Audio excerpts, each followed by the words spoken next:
A review of Divide et Impera for Total War Rome 2.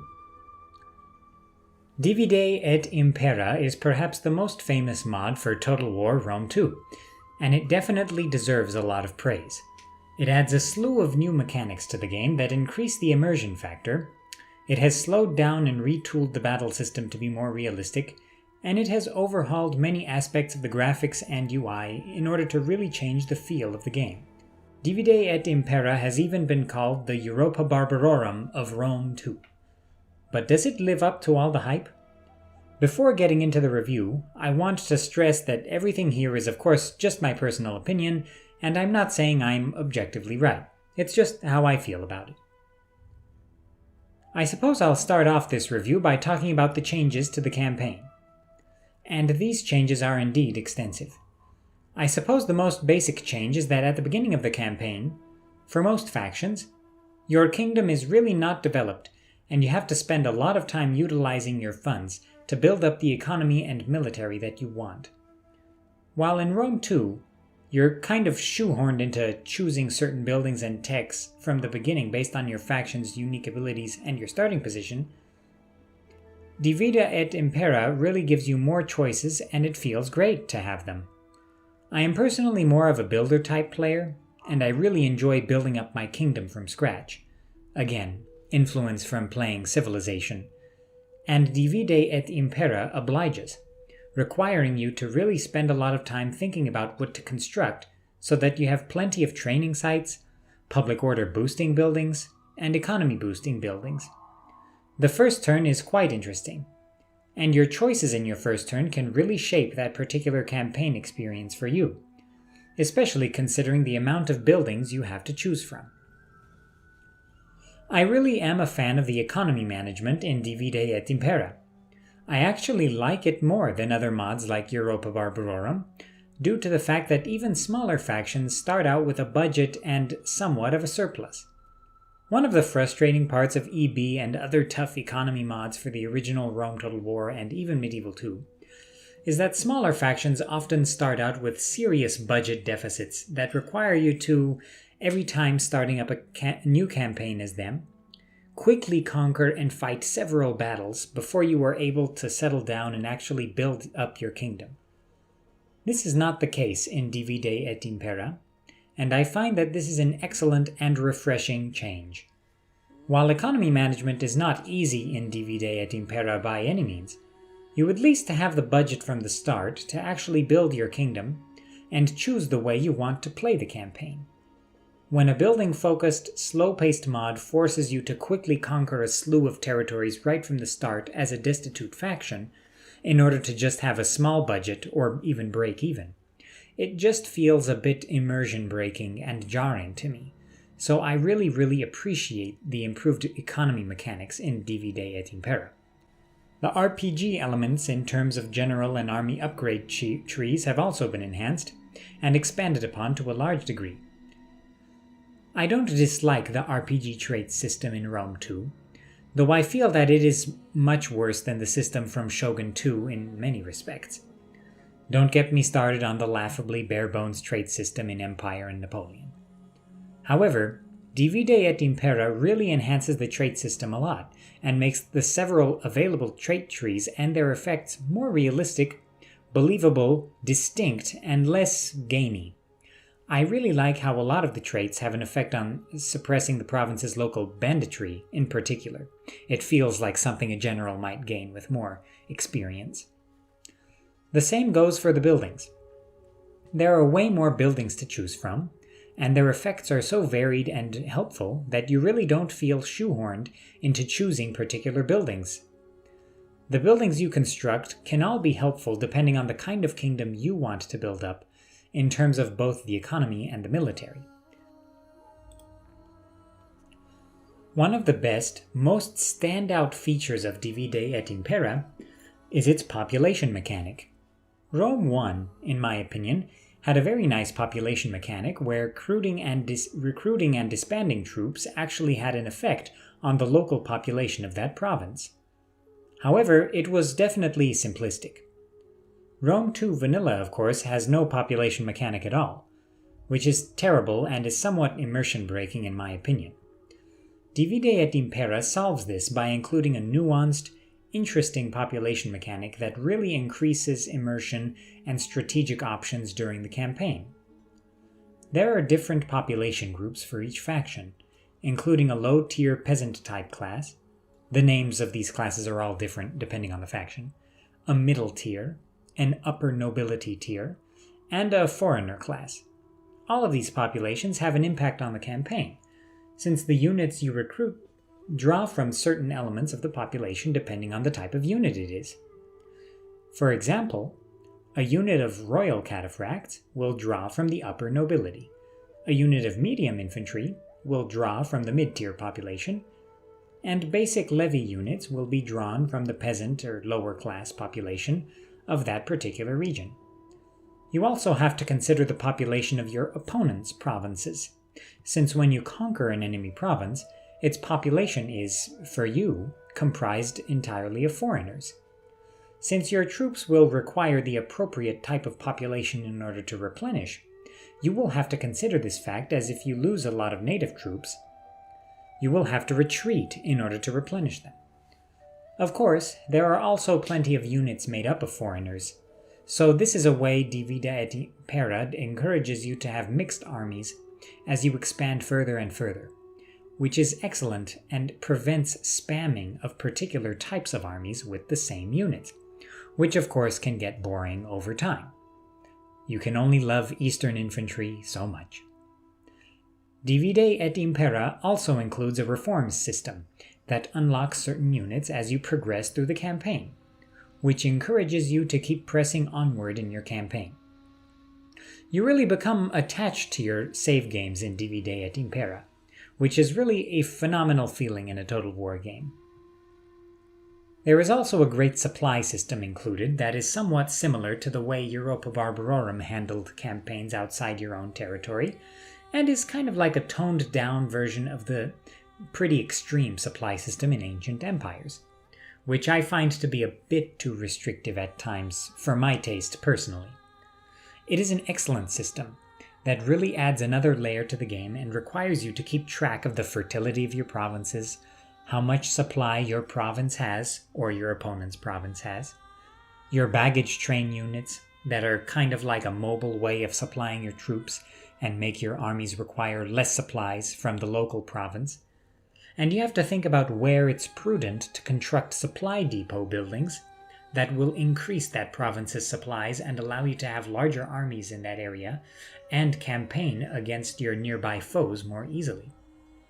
It also gives you another factor to consider when deciding when to declare war or not. You have to take into account your manpower and how well you can retrain and resupply your troops, not just how many troops you have at the time. This, of course, also really hinders the ability to undertake historically ridiculous massive migration campaigns where you sail from Egypt to Britain, since navies also have supplies and cannot sail too far without taking attrition. While such campaigns are fun indeed, they shouldn't be possible in a mod that strives for historical realism. The battles in Divide et Impera are quite fun. They are reminiscent of Europa Barbarorum 1 battles, but I find that they are a bit faster. I really appreciate the range of vision your troops have and how easy it is for enemy soldiers fleeing the battle to escape and hide in wooded areas where it would be difficult to detect and track them. While it feels good to run down 100% of an enemy army after forcing a mass rout, it is definitely more historical and realistic to not be able to run down and slaughter 100% of an enemy army after causing a mass rout.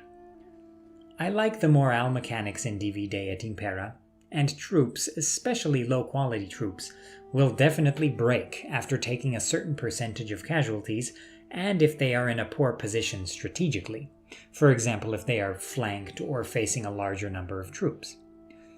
Battles are definitely slower than Rome 2 vanilla, but I don't find them to be as slow as Europa Barbarorum, which I find to be a good thing, as sometimes battles in EB can feel like a slog, especially siege battles. Divide et Impera gives you enough time to enjoy the visuals of a battle, while not forcing you to fast forward for the last 20 minutes of a battle while you try and fail to take down the last levy pikeman.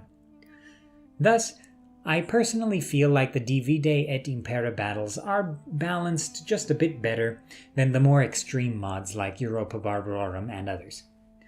The animations also don't look like they've been slowed down to a crawl like in some other mods, which is definitely a point I would put in DEI's favor. One of the problems I have with a lot of Total War games and mods is the generic nature of particular units.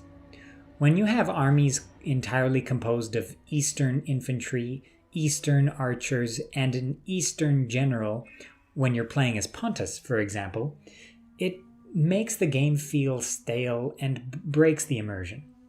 Some mods add a ton of units, but you can still essentially spam particular units and be fine with your armies that look the same as each other, or at least very similar.